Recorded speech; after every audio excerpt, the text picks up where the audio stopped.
କିଛି କଥା ମୁଁ ଭାବେ ଜାଣିବା ଖୁବ୍ ଜରୁରୀ। ଚିନ୍ତା କରିବା ତାଠୁ ଆହୁରି ଜରୁରୀ। ସେଦିନ ଯାହା ଦେଖିଲି ବିଶ୍ୱାସ କରିପାରିଲି ନାହିଁ।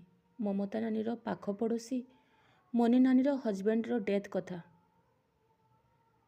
ବିଶ୍ୱାସ ହେଲା ନାହିଁ ମୋତେ। କାଲି ତ ଦେଖା ହୋଇଥିଲା। ସେ ପେଣ୍ଟର କାମ କରନ୍ତି, ଆଉ କେଉଁ ଦୋକାନରେ ବି କାମ କରନ୍ତି। ମୁଁ ମମତା ନାନୀକୁ ପଚାରିଲି, କ'ଣ ହେବ ଏବେ? ମନି ନାନୀର ତାଙ୍କ ହଜବେଣ୍ଡ ଛାତରୁ ଖସି ପଡ଼ିଥିଲେ ଆଉ ତାଙ୍କର ଡେଥ୍ ହୋଇଯାଇଥିଲା। ମନି ନାନୀର ଏବେ ଦୁଇଟା ଛୁଆ ଅଛନ୍ତି, ପୁରା ଛୋଟ, ସ୍କୁଲରେ ପଢ଼ନ୍ତି। ଜଣେ ସପ୍ତମରେ ଆଉ ଗୋଟେ କ୍ଲାସ୍ 1ରେ। ଏବେ ମନି ନାନୀ କ'ଣ କରିବେ? ମମତା ନାନୀ କହିଲେ, ତାଙ୍କ ହଜବେଣ୍ଡ ଲାଇଫ୍ ଇନ୍ସୁରାନ୍ସ କରିଥିଲେ। ଏବେ ସେମାନେ ସିକ୍ୟୁର ଅଛନ୍ତି।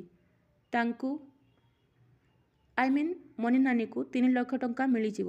ଆଗକୁ ବିଜନେସ୍ ଷ୍ଟାର୍ଟ କରିବେ ବୋଲି ସେ ଚିନ୍ତା କରୁଛନ୍ତି। ଛୁଆମାନଙ୍କୁ ଭଲରେ ପଢ଼ାଇବାର ତାଙ୍କର ଆଗକୁ ପ୍ଲାନ୍ ଅଛି।